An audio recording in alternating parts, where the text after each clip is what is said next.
அடே அர்ஜுனா, இனி உன் மரணம் என் கையில். பிரம்மாஸ்திரத்தை எய்து உன்னை நான் கொல்வது உறுதி.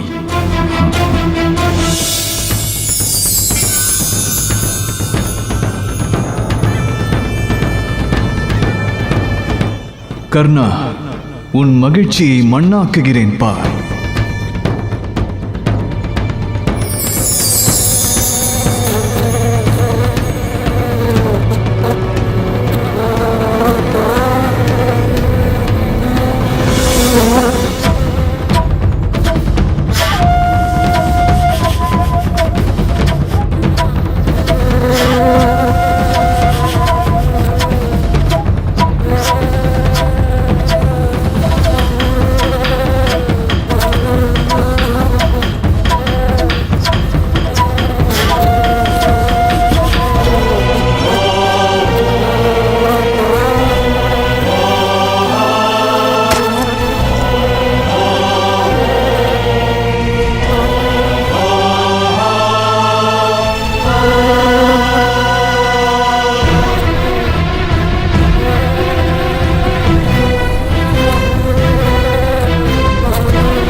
கர்ணா, என்ன நடந்தது?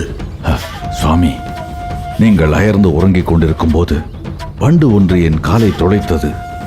அதை தடுத்தால் எங்கே தங்களின் உறக்கம் கெட்டுவிடுமோ என்று நான் சும்மா இருந்து விட்டேன். கர்ணா, நீ சத்திரியனா? சுவாமி, இப்பெரும் துன்பத்தை நீ உறுதியோடு தாங்கிக் கொண்டாய் என்றால் நீ நிச்சயம் சத்திரியனாகத்தான் இருக்க வேண்டும். உண்மையை சொல், நீ சத்திரியனா? சுவாமி, என் மீது ஆணையிட்டு சொல், நீ சத்திரியனா? சுவாமி, தங்களின் திருவாயால் என்னை சத்திரியன் என்று சொல்லும்போது என் மனம் ஆனந்தத்தில் பொங்குகிறது. ஆனால் இந்த ஊரும் உலகமும் என்னை சூதபுத்திரன் என்று பழிக்கிறது. நான் சத்திரியனா சூதபுத்திரனா என்பதை நானே அறியேன் சுவாமி, நானே அறியேன். அப்படியானால் நீ அந்தணன் என்று என்னிடமே பொய் உரைத்தாயா? பொய்யுரைக்கவில்லை ஐயனே, பொய்யுரைக்கவில்லை. சாந்தமும் தயையும் பொறுமையும் பற்றிருந்த நிலையும் இருந்தால் யாவரும் அந்தனர் தானே. அந்த வகையில் பார்த்தால் நானும் அந்தணன் தான். கர்ணா, உன் வியாக்கியானத்தை ஏற்க முடியாது. நீ என்னிடம் அந்தணன் என்று பொய்யுரைத்து பிரம்மாஸ்திரத்தை கற்றுக்கொண்டாய். ஆகவே உன்னை சபிக்கிறேன். சுவாமி, நீ என்னிடம் கற்ற பிரம்மாஸ்திரம் உனக்கு பயன்பட வேண்டிய தருணத்தில் மறந்து போகும். சுவாமி,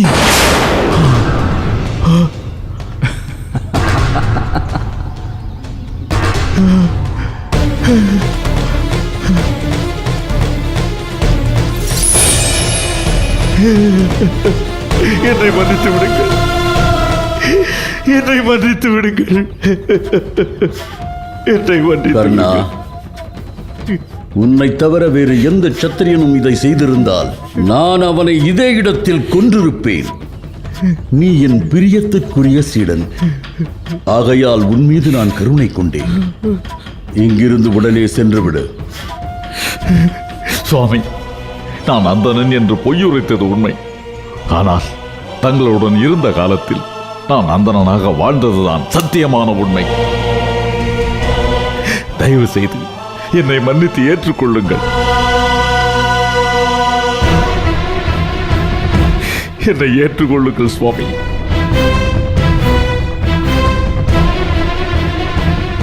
சத்திரியர்கள் மீது நான் கொண்ட துவேஷம் மாறாது.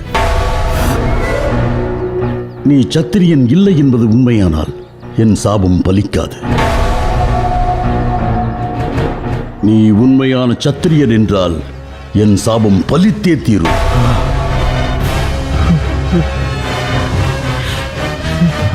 சுவாமி, என்னை மன்னித்து ஏற்றுக்கொள்ளக்கூடாதா? கர்ணா, உன் நிலை கண்டு என் மனம் கலங்குகிறது. நற்குணங்கள் நிரம்பிய மாவீரன் நீ. என் சீடர்களில் சிறந்த சீடனாக நீ என்றும் இருப்பாய்.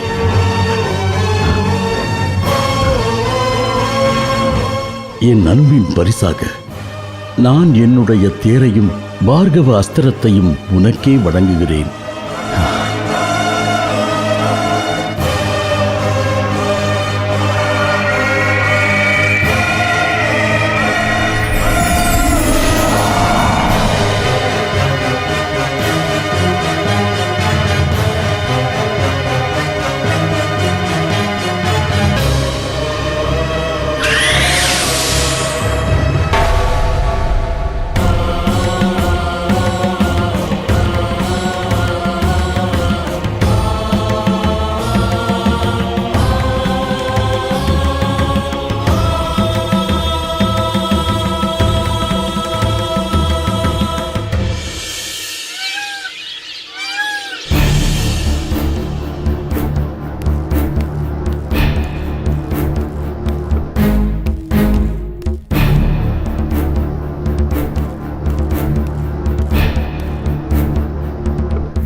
ஸ்தூலகர்ணா, ஸ்தூலகர்ணா,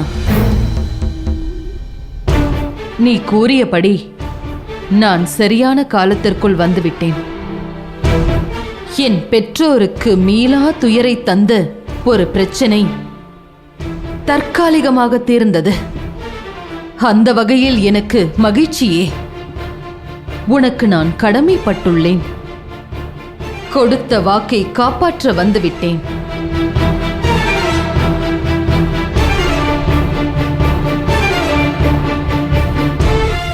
எனக்கு இரவலாக கொடுத்த உன் ஆண்மையை நீ பெற்றுக்கொள்.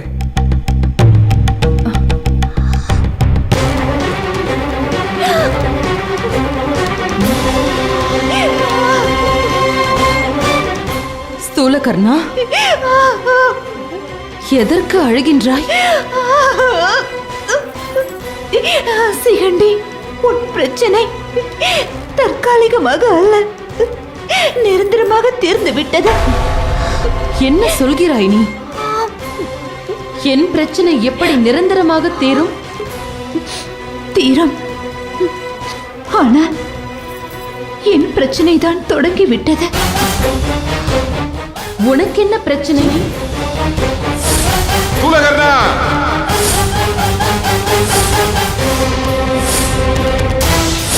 பெண்ணே, நீ யார்? நான் தங்களின் அடிமை சூலகர்ணன் தான். பெண்ணாசையால் நீ பெண்ணுக்கே உதவி செய்திருக்கிறாய். ஆகவே நீ பெண்ணாகவே வாழக் கடவாய். இனி எப்போதும் உனக்கு நிரந்தரமாகும்.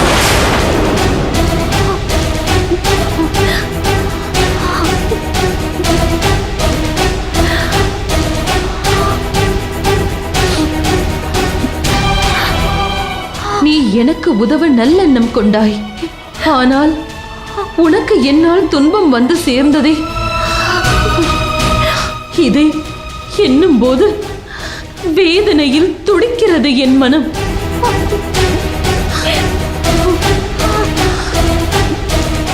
குபேரன் கொடுத்த சாபத்திற்கு விமோச்சனமே இல்லையா?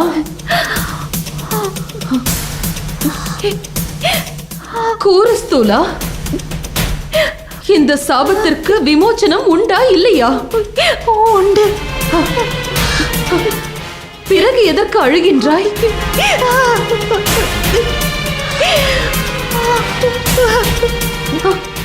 அந்த விமோச்சனத்திற்கு முயற்சிக்க வேண்டியதுதானே? ஆனால் அது முடியாது. எனக்கு உதவி செய்த உனக்கு என் உயிரையும் கொடுக்க தயாராக இருக்கிறேன். சொல், என்ன செய்ய வேண்டும்? உன் உயிரை கொடுக்க வேண்டும். அரசே, என் சாபத்திற்கு விமோச்சனமே கிடையாதா? இந்த சாபத்திற்கு ஒரே ஒரு விமோச்சனம் தான் இருக்கிறது. அது என்னவென்று கூறுங்கள். அந்த சிக்கண்டி மரணித்த பிறகே உன் ஆண்மை உனக்கு மீண்டும் கிடைக்கும்.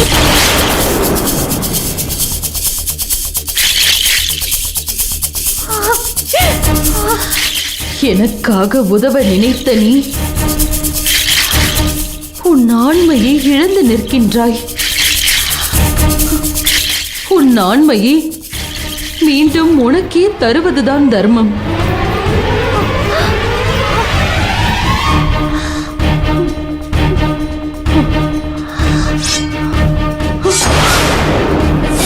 மரணம் என்பது யாரும் அறியா ரகசிய உலகம்.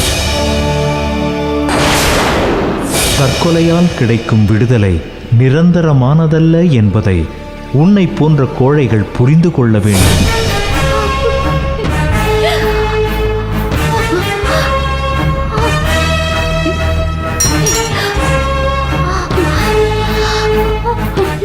என்னை மன்னித்து விடு, என்னை மன்னித்து விடு. இது என்னால் முடியாது. என் கர்மா என்னை இதற்கு அனுமதிக்காத நிலையில் நான் இருக்கிறேன். என்னை இழந்து உன்னை நான் காப்பாற்றலாம் என்றாலும் என்னால் முடியவில்லை. நீ செய்த உதவிக்கு என்னால் உனக்கு நன்றியை திரும்ப செலுத்தாமலும் இருக்க முடியவில்லை. இருதலை கொள்ளி போல் இருக்கின்றது என் நிலை.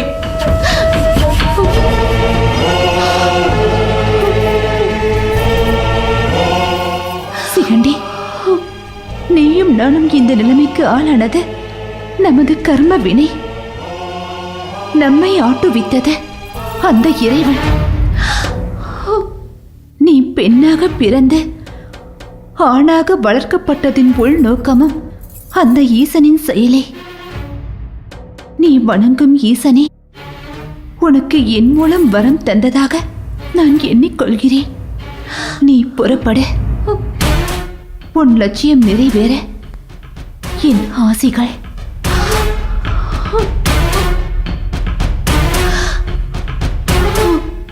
சிகண்டி, இது நீ மகிழ வேண்டிய நேரம். அழக்கூடாது. ஸ்தூலா,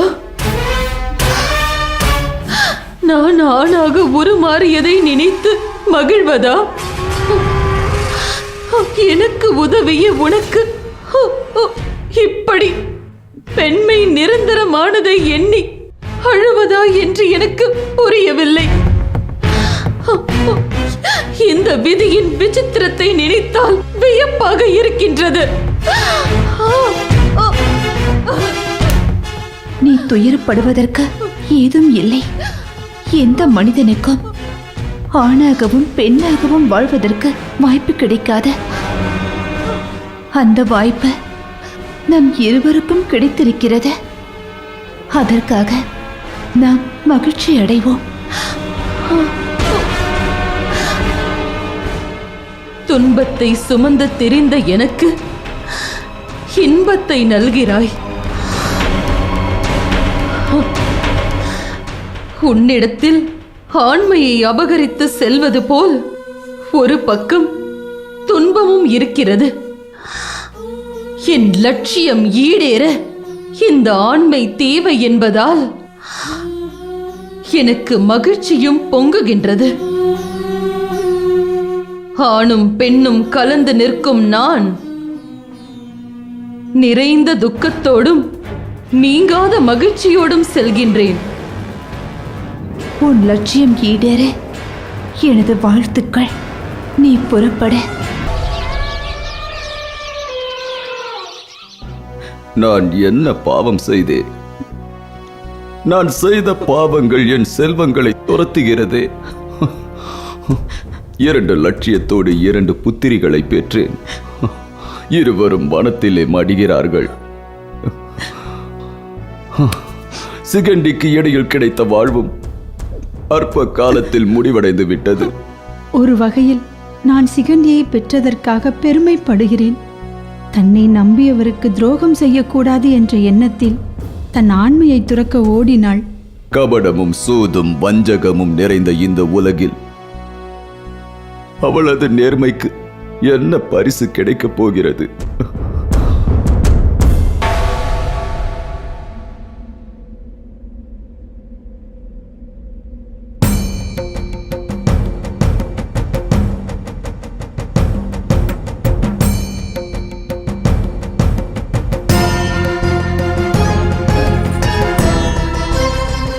ஏன் இப்படி செய்தாய் ஊர்வசி? அர்ஜுனன் நம் விருந்தினன். அவனை மகிழ்விக்கத்தானே உன்னை பணித்தேன். மாறாக சாபம் கொடுத்து மனதை காயப்படுத்தி இருக்கிறாய். நானும் காயப்பட்டுதான் இருக்கிறேன் நாதா. அர்ஜுனனை மகிழ்வித்து என் கடமையை செய்யத்தான் அழைத்தேன். என் மனதை அவர் புரிந்து கொள்ளவே இல்லை. அவனுக்கு அதில் விருப்பம் இல்லை என்றதும் நீ விலகி இருக்க வேண்டும். அதற்கு சாபம் கொடுப்பாயா? பொல்லாத பூலோக கோட்பாடுகளை சொல்லிச் சொல்லி என்னை இம்சித்தான். அந்த கோட்பாடுகள் தேவலோகத்தில் கிடையாதென எவ்வளவோ எடுத்து சொல்லியும் என்னை நிராகரித்து சினத்தை தூண்டினான்.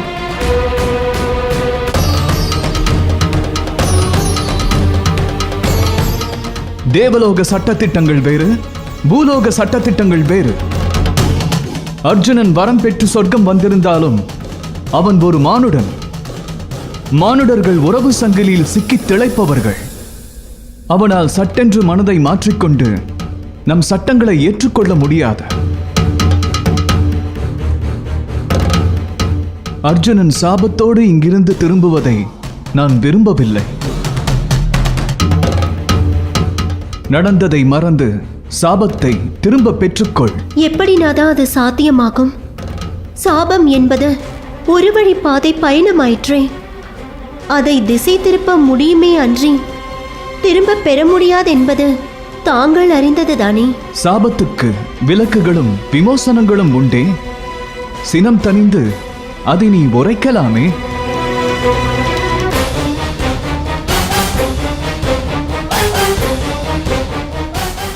என்ன ஊர்வசி யோசிக்கிறாய்? இன்னும் உன் சினம் தணியவில்லையா? தணிந்தேன் சுவாமி. தாங்கள் கேட்டுக்கொண்டதற்கிணங்க அர்ஜுனன் வாழ்நாள் முழுக்க பேடியாய் திரிவதிலிருந்து விலக்களிக்கிறேன்.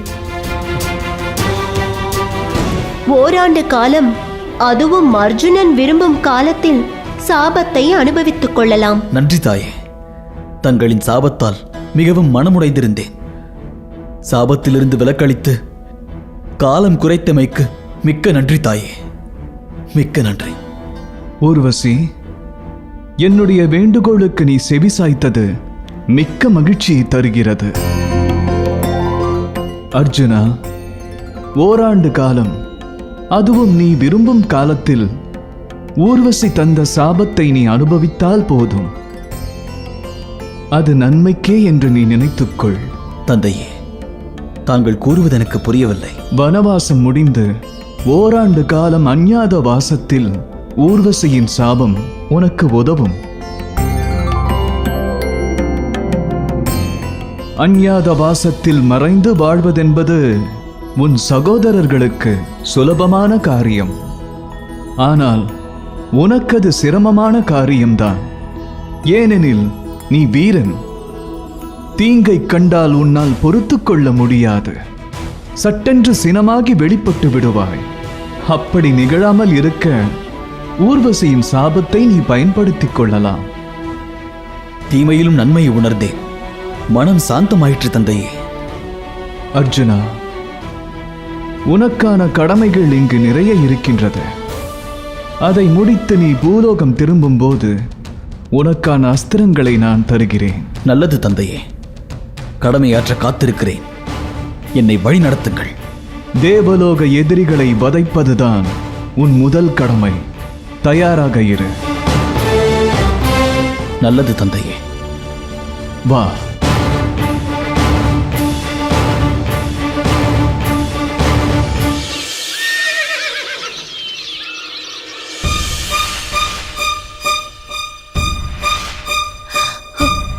தந்தையே, தாயே,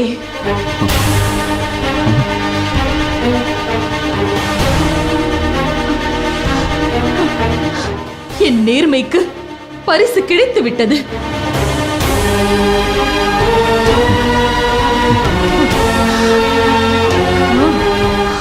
என்ன சொல்கிறாய் சிகண்டி? நீ மனம் மாறி திரும்பி விட்டாயா? பீஷ்மனையே நேருக்கு நேர் யுத்த களத்தில் சந்திக்க துணிந்தவள் உங்கள் மகள் சிகண்டினி. ஒருபோதும் குறுக்கு வழியை நாடமாட்டாள் தந்தையே. அப்படி என்றால் உன் பிரச்சனை தற்காலிகமாக அல்ல, நிரந்தரமாக தீர்ந்து விட்டது. நீ வணங்கும் ஈசனே உனக்கு என் மூலம் வரம் தந்ததாக நான் எண்ணிக்கொள்கிறேன். உன் லட்சியம் நிறைவேற என் ஆசிகள். இப்போது நான் ஆண், பாஞ்சால நாட்டின் இளவரசன். பராக்கிரமம் பொருந்திய அந்த பீஷ்மனை கொல்லப் போகும் மகாவீரன். ஆஹா ஆஹா, அந்த ஈசன் ஸ்தூலகர்ணன் வடிவில் வந்து உனக்கு உதவி இருக்கிறார். நம் பக்கம் நியாயம் இருக்கிறது என்பதை உணர்ந்து நம் மீது கருணையை பொழிந்திருக்கிறார். புருஷதை இப்பொழுதாவது புரிந்து கொண்டாயா? என் கோரிக்கையில் நியாயம் இருக்கிறது என்பதை. துரியோதனன் விரும்பியது கூடத்தான் நடந்துவிட்டது. அதற்காக துரியோதனனை நியாயவான் என்று ஒத்துக்கொள்வீர்கள்? போதும், நிறுத்து. எதோடு எதை முடிச்சு போடுகிறாய்? வீணாக எதற்கு உங்களுக்குள் பிரச்சனை அம்மா? நாம் இதுவரை கூறி வந்த பொய் இப்பொழுது உண்மையாகிவிட்டது. அதை நினைத்து நாம் அனைவரும் ஆனந்தப்படுவோம்.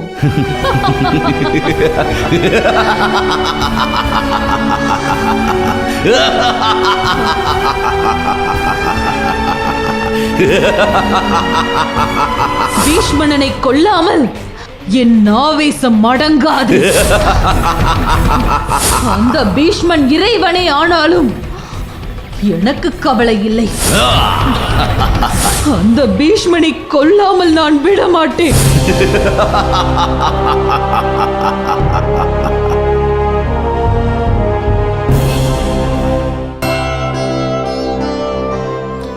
அர்ஜுனன் தேவாதி தேவர்களிடம் ஆசிகளையும் அஸ்திரங்களையும் பெற்றான். இறுதியில் இந்திரனோட சொர்க்கத்திற்கு சென்றான். அதே வேளையில் அர்ஜுனனை பிரிந்த பாண்டவர்களும் திரௌபதியும் துன்பக்கடலில் நீந்தினர். இப்படி தம்பியை பிரிந்து தவித்த தர்மன் ஒரு நாள் கந்தமான பகுதியில் ஒரு நாள் பிருஹட்சவ முனிவரை சந்தித்தான். அப்போது பிருஹட்சவ முனி மனம் விரும்பி அக்ஷய ஹிருதய மந்திரத்தை கற்றுக் கொடுத்தார். அந்த மந்திரமானது சத்திரியர்களையும் தேவாதி தேவர்களையும் யுத்தத்தில் வெல்ல சக்தி படைத்தது. அவர் சென்ற சில நாட்கள் கழித்து பாண்டவர்கள் வசித்த வனத்திற்கு நாரதர் வந்தார். அவர் தீர்த்தங்களின் மகிமையையும் அதனால் உண்டாகும் பலன்களையும் தர்மனுக்கு எடுத்துரைத்தார். அவருடைய ஆசிப்படி தர்மன் தீர்த்த யாத்திரை மேற்கொண்டார். இந்த நேரத்தில் ஒரு நாள் கந்தமான வனத்தில் சௌகந்தி மலரின் மனம் காற்றில் பரவியது. அதை நுகர்ந்த திரௌபதி பரவசப்பட்டாள். உடனே தெய்வீக மனம் பொருந்திய சௌகந்தி மலரை அடைய விரும்பினாள் திரௌபதி. அவள் தன் பிரியத்திற்குரிய கணவனான பீமனை அழைத்தாள்.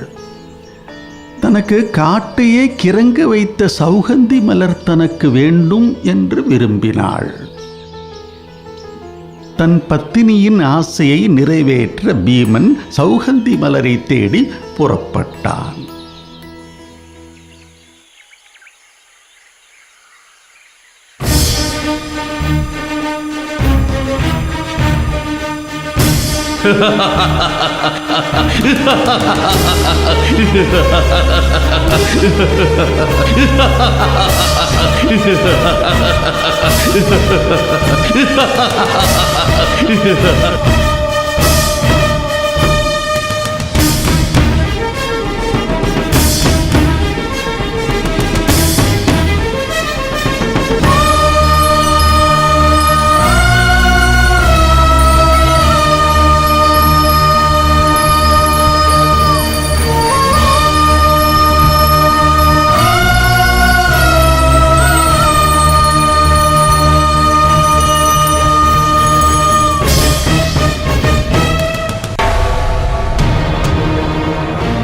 ஏ குரங்கே, மானிடனே,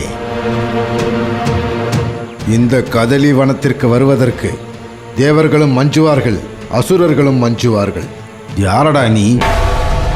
என்னை யார் என்று கேட்கும் கிழக்குரங்கே, நீ யார் என்பதை முதலில் சொல். நீ யார் என்று முதலில் நான் உன்னை கேட்டதற்கு உன்னிடம் பதில் இல்லை. நீ மிகப்பெரிய பலசாலி என்று உன் மனதில் திமிர். பார்க்கலாம் நீ பலம் உள்ளவனா என்பதை. நீயே என்னை பரிசோதித்து பார். நீ என் வாளை தாண்டி போ. வானரமே, நான் அவசரமாக செல்ல வேண்டும். உன் நீண்ட வாளை எடுத்துவிடு. மானிடனே, எனக்கு வயதாகிவிட்டது. அதனால்தான் இப்படி அமர்ந்திருக்கிறேன். நீ என் மீது கருணை காட்டாமல் இப்படி இம்சிக்கலாமா? இது உனக்கே நியாயமா? அது இருக்கட்டும், நீ யார்? வானரமே, நான் சத்திரியன், குரு வம்சத்தில் பிறந்தவன், குந்தி தேவியின் மகன் பீமன். வழியை விட்டு விலகிச் செல். என் வழியை விடு. அவசியம் போய்த்தான் ஆக வேண்டும் என்றால் என்னை தாண்டி செல். ஐயோ குரங்கே, பிராணிகளை தாண்டி செல்லக்கூடாது என்பது சாஸ்திரம். இது உனக்கெங்கே புரிய போகிறது? ராமபிரானுக்காக எனது தமையன் அனுமன் கடலை தாண்டி சென்றது போலே ஒரே பாய்ச்சலில் உன்னை தாண்டி சென்றிருப்பேன். தாண்டக்கூடாது என்பதற்காக நிற்கிறேன். மானிடனே, கடலை தாண்டியதாக கூறினாயே, அந்த அனுமன் யார்? அவனை பற்றி கொஞ்சம் சொல். வானரமே, அஞ்சனை புதல்வன் அனுமனை பற்றி தெரியாமலா நீ இருக்கிறாய்? திரேதா யுகத்தில் இலங்கை ராவணன் தூக்கிச் சென்ற ராம பத்தினி சீதையை மீட்பதற்கு பேருதவி புரிந்தவன் இந்த அனுமன். தெரிந்து கொள். எப்போதும் ராமனை நெஞ்சில் நிறுத்தி வைத்து என்றும் சிரஞ்சீவியாக இருப்பவன் அனுமன். அவருடைய ஆசையினால் அவனுடைய வலிமையை பெற்றுள்ளேன் நான். ஆகவே வழியை விடு அல்லது ஒதுங்கி நில். அவ்வாறு செய்யவில்லை எனில் உன்னை நான் கொன்று விடுவேன். பீமசேனா, கோபம் குடிகெடுக்கும். அதனால் கோபப்படாதே. உன்னை காட்டிலும் எவ்வளவோ வயதானவன் நான். எழுந்திருக்க சக்தி இல்லை. நீயோ நான் சொல்லும் எதையும் கேட்க மறுக்கிறாய். அப்படியானால் நீண்டு கிடக்கும் என் வாளை சற்று நகர்த்தி வைத்துவிட்டு பிறகு செல்லலாமே. உன்னால் முடிந்தால் அதை செய். சரி வானரமே, உன் வயது மூப்பிற்காக அவ்வாறு செய்கிறேன். உன் வாளை நகர்த்துவது என்ன கடினமான காரியமா? ஒற்றை விரல் கொண்டு நகர்த்துகிறேன் பார்.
துரியோதனா,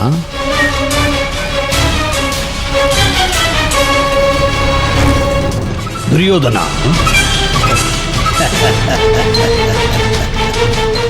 இப்போது உன்னை கண்டால் தேவலோகத்தை ஆளும் இந்திரனும் தலைகுனிவான். நீ பெற்றிருக்கும் தனமும் தானியமும் செல்வமும் படையும் பரிவாரங்களும் உலகத்தில் ஒருவரிடத்திலும் இல்லை. ஆனாலும் உன் முகத்தில் மகிழ்ச்சி இல்லையே, ஏன் துரியோதனா? எப்படி மகிழ்ந்திருக்க முடியும் மாமா? நீங்கள் 1000 புகழ்ந்தென்ன அண்ணனின் இந்த திருக்கோலத்தை காண பொறாமைப்பட பாண்டவர்கள் இங்கில்லையே.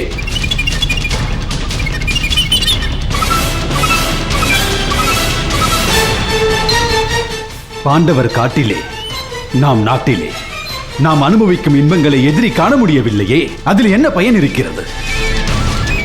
உண்மைதான்.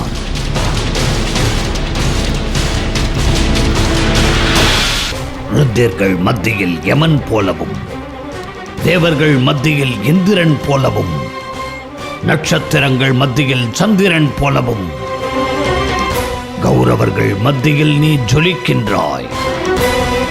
உன்னுடைய ஆணையை அடியொற்றி பாண்டவர்கள் வனத்திலே துயரடைந்து கிடக்கிறார்கள். அவர்கள் உன் சிறப்பை கண்டு மேலும் துயரத்தில் மடிய வேண்டும். சரியாக சொன்னீர்கள் மாமா. பௌருஷங்களால் பிரகாசிக்கின்ற செல்வம் எப்போது சிறக்கிறது தெரியுமா?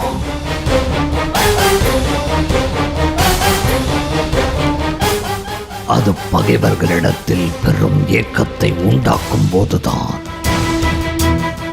உன் கீர்த்தியையும் செல்வத்தையும் பாண்டவர்கள் கண்டால் அல்லவா நீ உண்மையில் சுகப்பட முடியும்.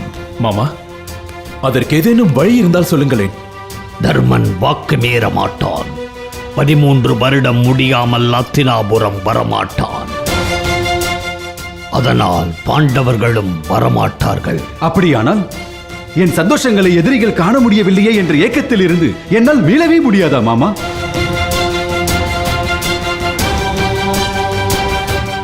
அவன் எங்கே வராவிட்டால் என்ன? நாம் அவன் இருக்கும் இடத்திற்கு செல்வோம். உன் மனைவி மக்களோடு செல்வோம். பாண்டவர்களிடத்தில் உன் செல்வ செருக்கை காட்டுவோம். அவர்களது வயிற்றில் தீயை வளர்ப்போம்.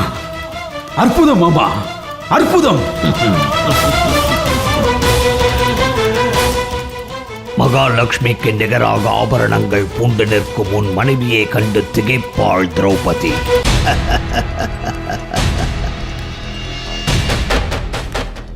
மர உரை தரித்து தரித்திரத்தின் பிடியில் சிக்கியிருக்கும் திரௌபதி உன் மனைவியின் செல்வத்தை கண்டு வயிறெறிவார். உன் மனைவியின் சௌந்தரிய ரூபத்தை காணும் திரௌபதி துகிலெறியப்பட்ட போது அடைந்த துன்பத்தை விட பெரும் துன்பத்தை அடைவாள். அது மட்டுமல்ல, காட்டிலே துயரத்தில் இருக்கும் பாண்டவர்களின் துன்பத்தை கண்டு ரசிக்கும் வாய்ப்பு கிட்டும் அல்லவா?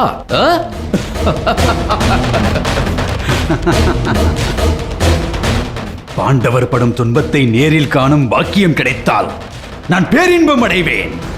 இந்த உலகமே என் வசமானாலும் நான் அடையும் இன்பத்திற்கு அது ஈடாகாது.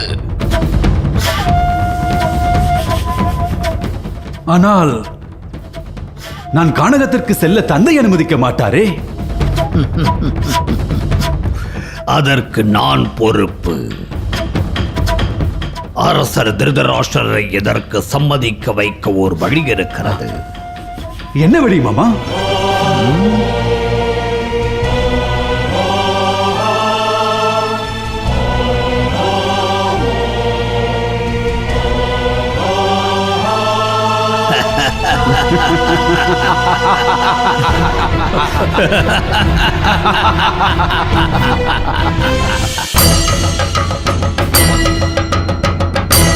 பீமா, என்னுடைய வாளை தள்ளி வைக்க இவ்வளவு தள்ளாடுகிறாய்? பெரியவரே, நீர் யார்? சித்தரா, தேவரா, கந்தர்வரா? தயவு செய்து சொல்ல வேண்டும். குந்தி புத்திரனே பீமசேனா, நீ பக்தியோடு உரைத்த அனுமன் நான் தான்.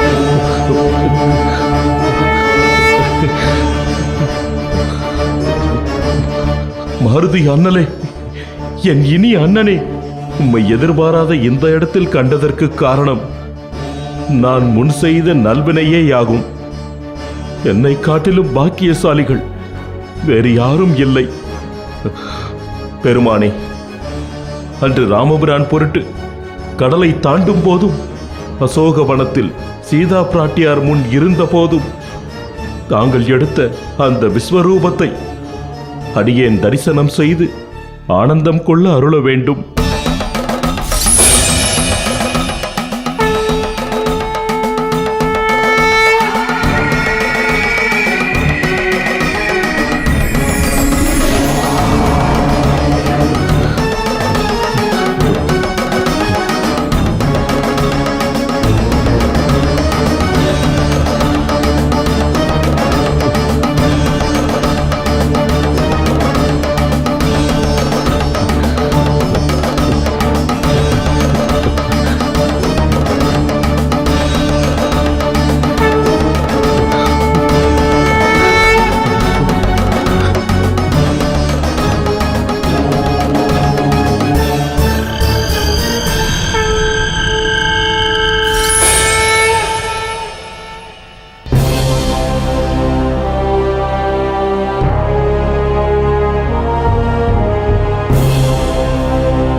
நீ எப்போது என்னை நினைத்தாலும் நான் உனக்கு உதவி புரிவேன். இனி உனக்கு எல்லாம் ஜெயமாகட்டும். உனக்கு வேண்டிய வரத்தை கேள். அண்ணலே, தங்களை தரிசித்த பாக்கியத்தினால், தங்களின் ஆசையினால் பகைவர்களை நாங்கள் வெல்ல வேண்டும். தம்பி பீமா, நீ போர்க்களத்தில் சிம்மநாதம் எழுப்பும்போது என்னுடைய குரலும் உன்னுடைய முழக்கத்தோடு சேர்ந்து ஒலிக்கும். அது பகைவர்களை நடுநடுங்கச் செய்யும். அது மட்டுமல்ல பீமா, காண்டவ வனத்தை எரித்தபோது அக்னி பகவான் அர்ஜுனனுக்கு அளித்த தெய்வீக தேர்க்கொடியில் நான் இருப்பேன். உங்களுக்கு ஜெயம் உண்டாகட்டும். அண்ணலே, பஞ்ச பாண்டவர்கள் சார்பாக நான் என் நன்றியை தங்களுக்கு காணிக்கையாக்குகிறேன். பீமா, திரௌபதி விரும்பிய மந்தார மலர் குபேரனது அழகாபுரியில் உள்ளது. அந்த மலரை அரக்கர்களும் ராட்சசர்களும் காத்து வருகின்றனர். தர்ம நெறி பிறழாதவர்களுக்கு மட்டும்தான் அந்த மலர் கிட்டும். நீ என்றும் தர்ம நெறியை கடைபிடிப்பவன். நிச்சயம் அந்த மலர் உனக்கு கிட்டும். அண்ணலே, தங்கள் தரிசனம் கிடைத்ததற்கு மிக்க மகிழ்ச்சி.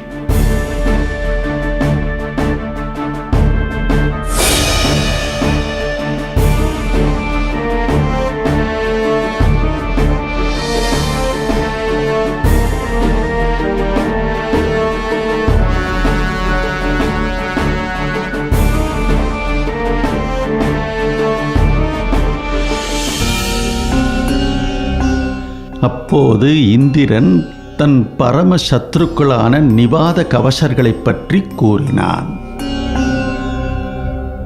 அவர்கள் தேவேந்திரனுக்கே சிம்ம சொப்பனமாக விளங்கியவர்கள். அவர்களை வென்று வரும்படி அர்ஜுனனுக்கு உத்தரவிட்டான். இறுதியில் அர்ஜுனனும் கடுமையாக போரிட்டு தேவேந்திரனின் சத்துருக்குள்ளான நிவாத கவசர்களை வென்றான். இதே நேரத்தில் பீமன் குபேரப்பட்டினம் சென்று குபேரனை வென்றான். இச்சமயத்தில் ஜடாசூரன் என்ற பயங்கர அரக்கன் பாண்டவர்களையும் அவர்களது திவ்ய அஸ்திரங்களையும் கவர்ந்து செல்ல திட்டமிட்டான். ஜடாசூரனின் எண்ணத்தை அறிந்த தர்மன் தன் எடையை அதிகரித்து ஜடாசூரனை ஓடவிடாமல் தடுத்தார். அப்போது அங்கு வந்த பீமன் ஜடாசூரனை வதம் செய்தான்.